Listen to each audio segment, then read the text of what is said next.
mars est une fête internationale des femmes, qui est une date très charnière du calendrier féministe pour nous les femmes, qui nous permet de dénoncer la marginalisation, les inégalités, et c'est aussi une date commémorative à laquelle nous devons vraiment prendre les solutions sur le parcours de ce que nous avons fait dans l'année. Nous avons deux thèmes cette année 2024. Nous avons le thème prioritaire et le thème examen.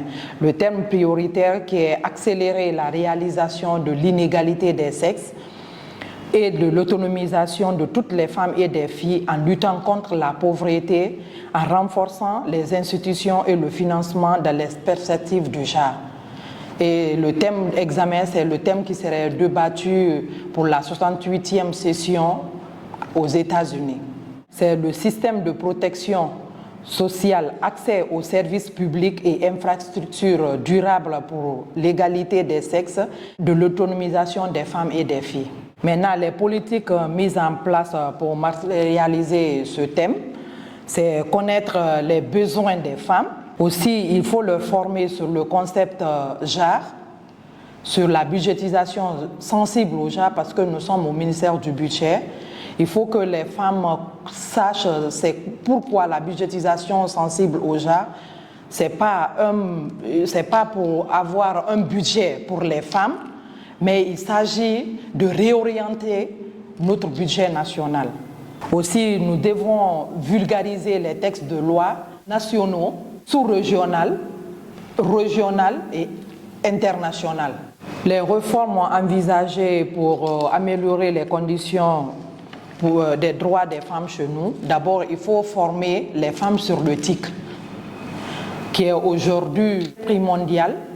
Beaucoup de femmes ne sont pas initiées à l'informatique. Aussi, on doit veiller sur les 30% de la parité des femmes dans les postes de décision.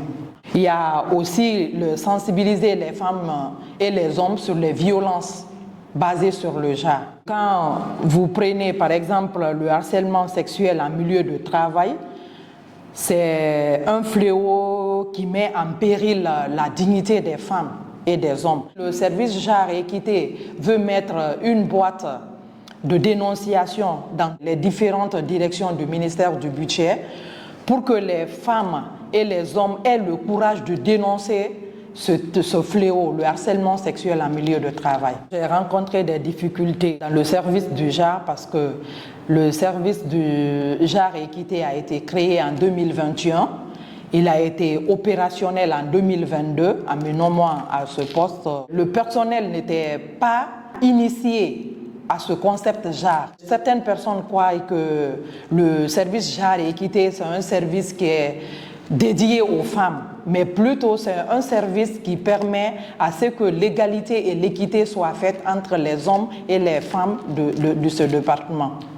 Je profite de votre micro pour dire aux femmes qu'elles connaissent d'abord leurs droits et leurs devoirs, qui est un soutien pluridisciplinaire qui leur permettra de surmonter les difficultés. Pour atteindre un certain niveau de responsabilité, j'encourage toutes les femmes du ministère du budget de se mettre à l'œuvre pour se former.